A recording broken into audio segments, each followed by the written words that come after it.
everybody to FireKnight TV. This is our second episode, and I want to thank you all for tuning in. Let's go on with the show.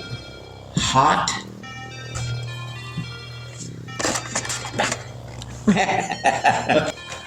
Well, Mike, how are you? Tell us about yourself a little bit and how you got into the movie industry and the filmmaking business. Well, thanks, Bob. Yeah, I'm happy to be here. And pretty much I grew up in Colorado. Okay. And spent some time during high school, part of college years in Wyoming. Well, I don't know if he actually said it, but maybe I channeled that he did or something. Yeah. Maybe I thought he did. Roger Corman. I was just a young kid when his film Death Race 2000 came out. I was way too young to even get into the theater to see it. But I remember watching the commercials for it and just seeing, the cars that they had and the scenes that they would show in the trailer got me thinking. And so at that time, I started just writing my own story about it. Very good. And I said, well, I can't see the movie and I like this concept. I'm going to write my own story. So I just started writing my own script. And that, I think, was my first memory of actually starting to create something visually.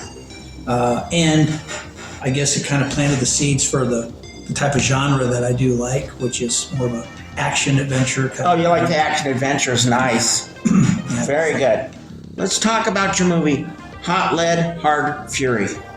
Well, that's a film that I made here in town with my creative producer at that time, Jesse Frazier, who is an artist, musician, writer here in town, very talented individual. And we had worked previously on a short film I did called Motor Vixens. Okay, what was that about? And that was kind of a tribute to Russ Meyer, the filmmaker from the 60s. Okay. And we shot it on black and white. I used 16 millimeter film to give a real vintage kind of feel. And I met Jesse even prior to that on a film I did called Gears, Grease, and Guitars. That had to be cool. That was fun. A film about Denver's rock and roll history and drag racing and how it evolved in the Denver area. But Jesse helped me a bit on finding people with cars that I could interview, having some bands that I could interview. So we struck up a friendship and we just stayed in touch. And so he helped me out with Motor Vixens, which was the Russ Meyer film, kind of a black and white short film that we shot down in Monte Vista. That's awesome. And, that was a lot of fun. But so our friendship remained. And when I was done with that, I was looking for a film that I wanted to do, which kind of was a homage to the Italian crime films from the 70s. It was going to be a very serious piece, very dramatic, very bloody, very violent. And I saw Jesse one night at Three Kings, which is an old bar down in Denver. On Broadway. Yep. And he was there, and he introduced me to a character named Chuck Beaver. And when I met Chuck Beaver, I said, okay, dude, you're going to be the lead. This is going to be a comedy. We're going to make it. And that was, back in 2010. So we started working on it at that time, and we showed a screener at the film. When I showed Motor Vixens, we had a little trailer made of Hot Lead. Nice. Just a teaser.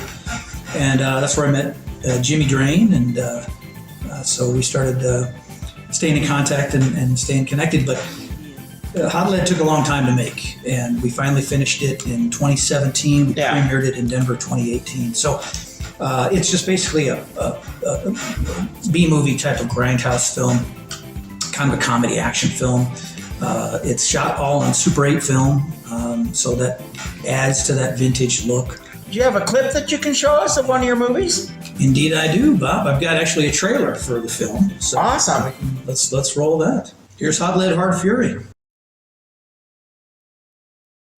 This is Britt Jordan with Action 3 News. Today, Steel City officials remain in uproar following the botched drug sting operation, which resulted in the deaths of 8 police officers earlier this week.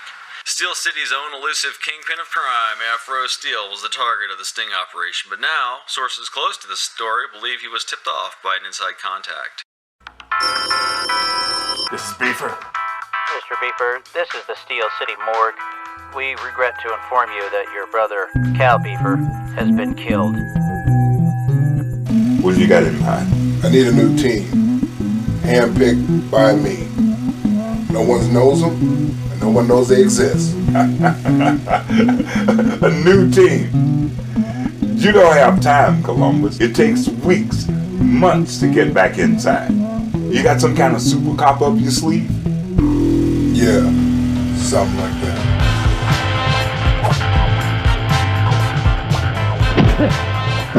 I came to kill the drug dealing, murdering, on the take sons of bitches that killed my brother. You got that?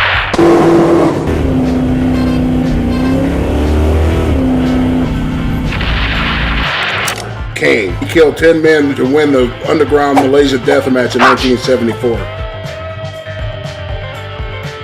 You and me, this is gonna be a freak show.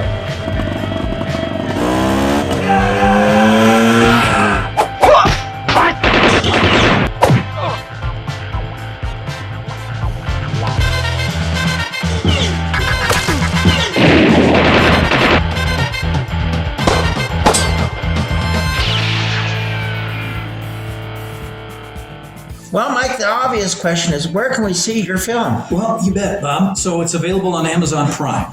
And we also had it streaming through Trauma Now. Okay. And I think it's still available through Trauma Now. So those two platforms.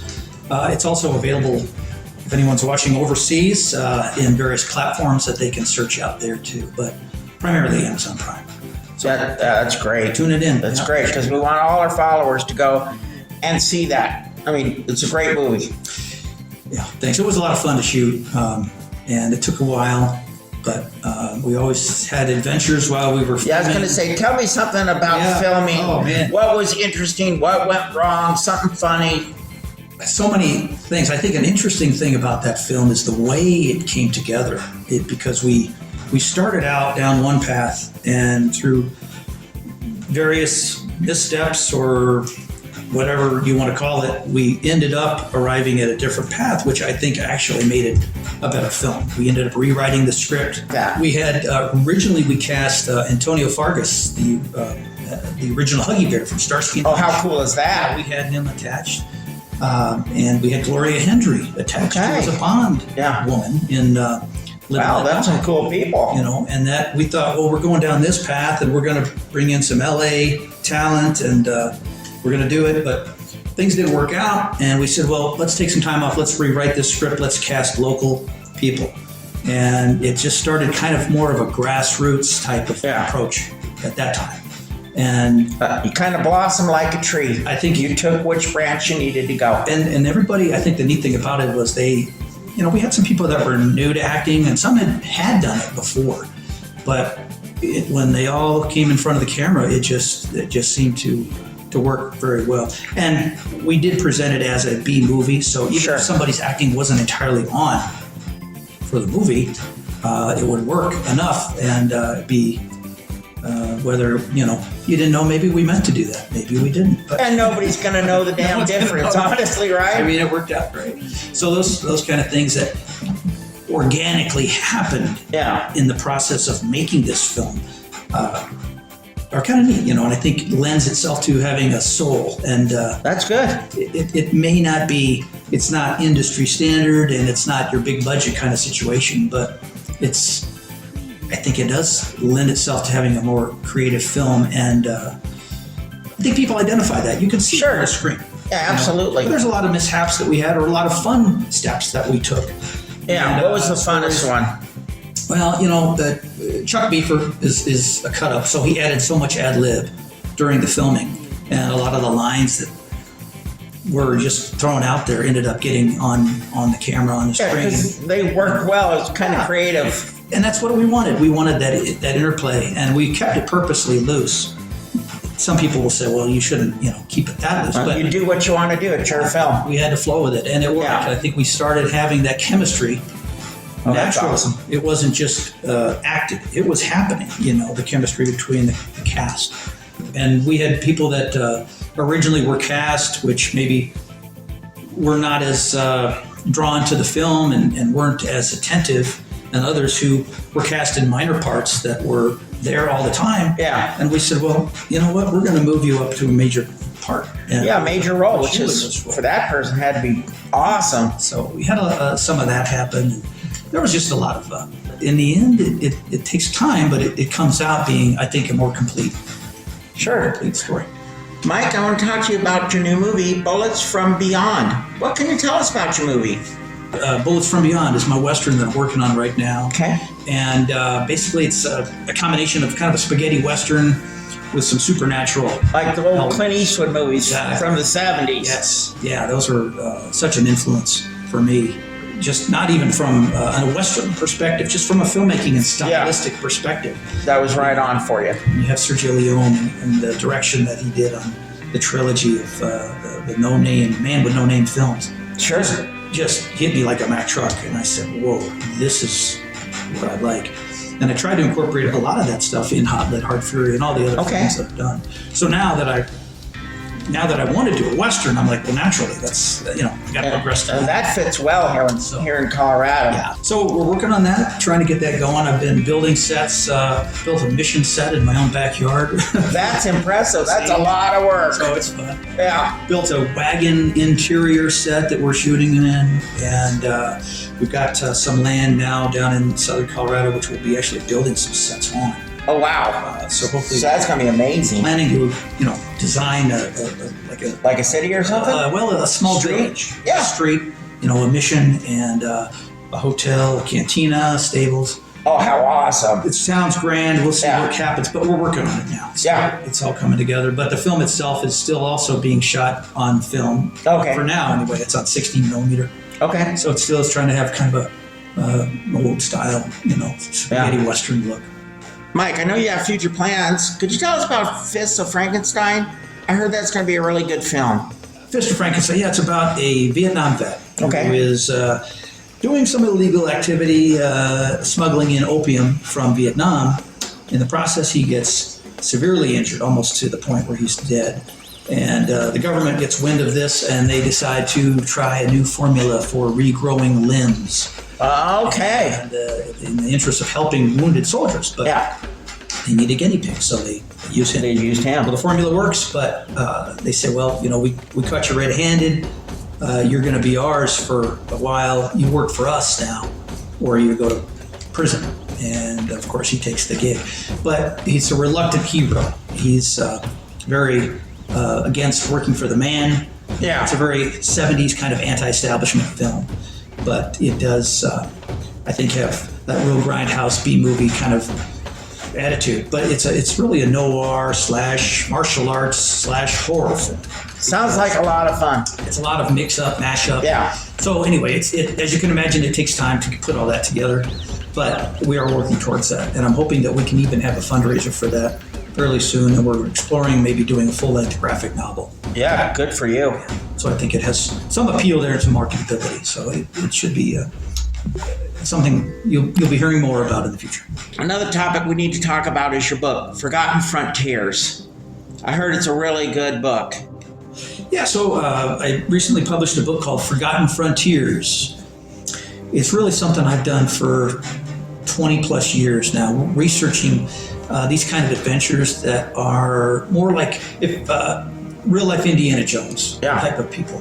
Archaeologists, adventure explorers. People that actually went out and done it themselves. Actually, did this kind of exploring and treasure hunting and finding lost cities, lost civilizations. But I didn't go with the popular stories, people that know.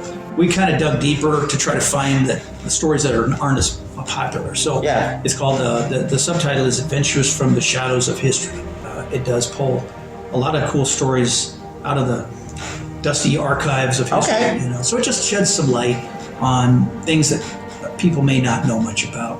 And if you like Indiana Jones, then it's a book that you can find on Amazon as well. Yeah, I was going to say, I was wondering if it was going to be on Amazon as well. Yeah, just called Forgotten Frontiers. The nice thing about it is it's not a big, lengthy book that you have to dig into. Sure. I've written it on a chapter by chapter basis, where each story is a chapter by itself, so you can pick up, dig in anywhere, and find a story you like.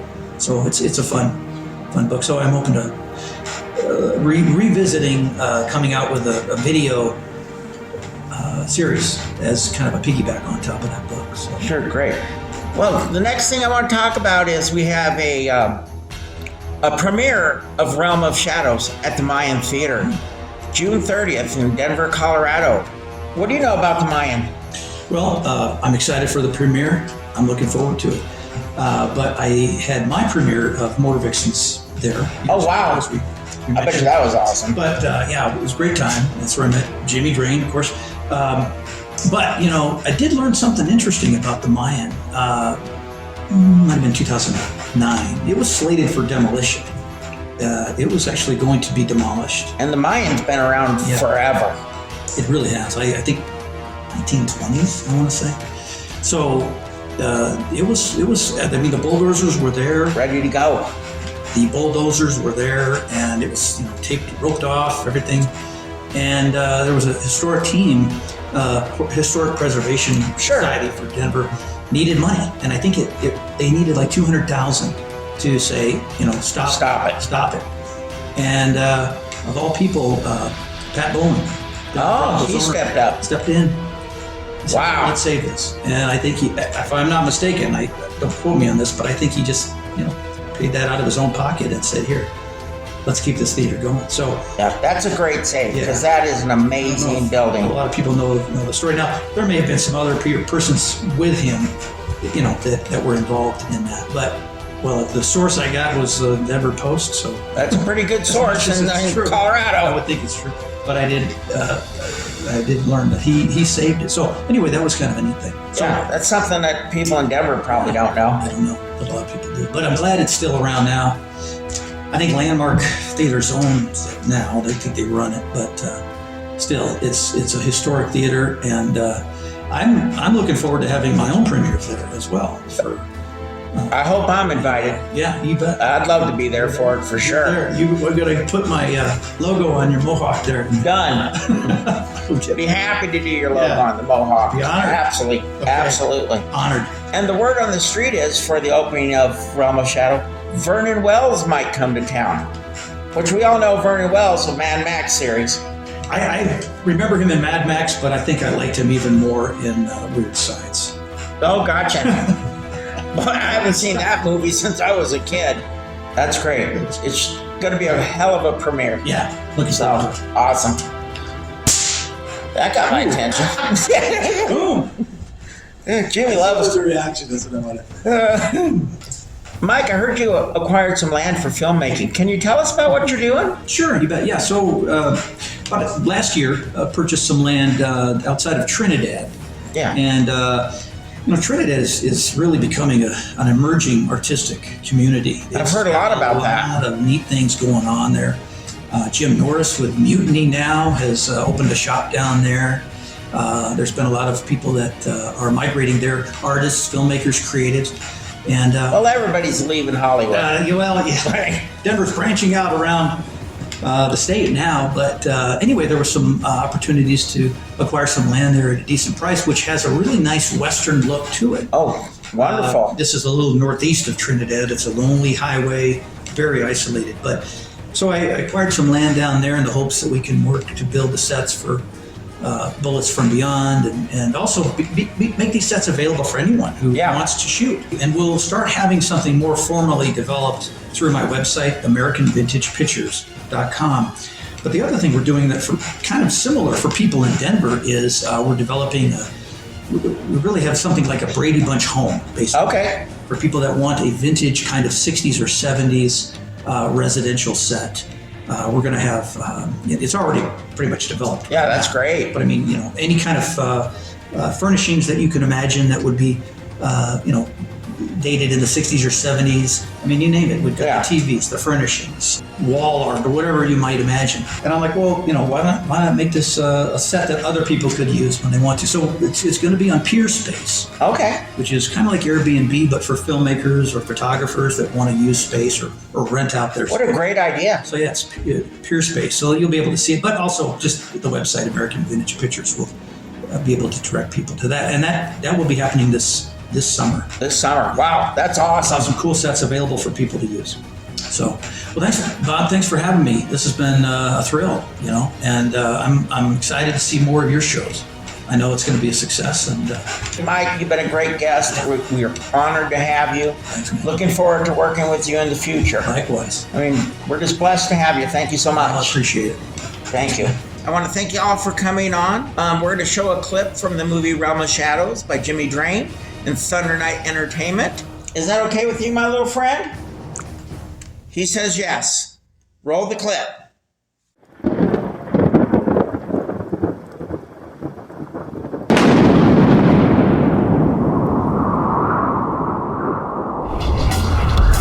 You're late. The moon rises as we speak.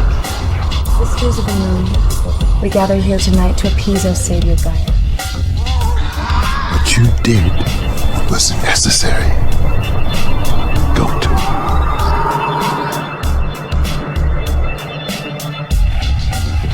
And even greater force exists amongst you. He who possesses the dagger shall conquer all. Look what I found.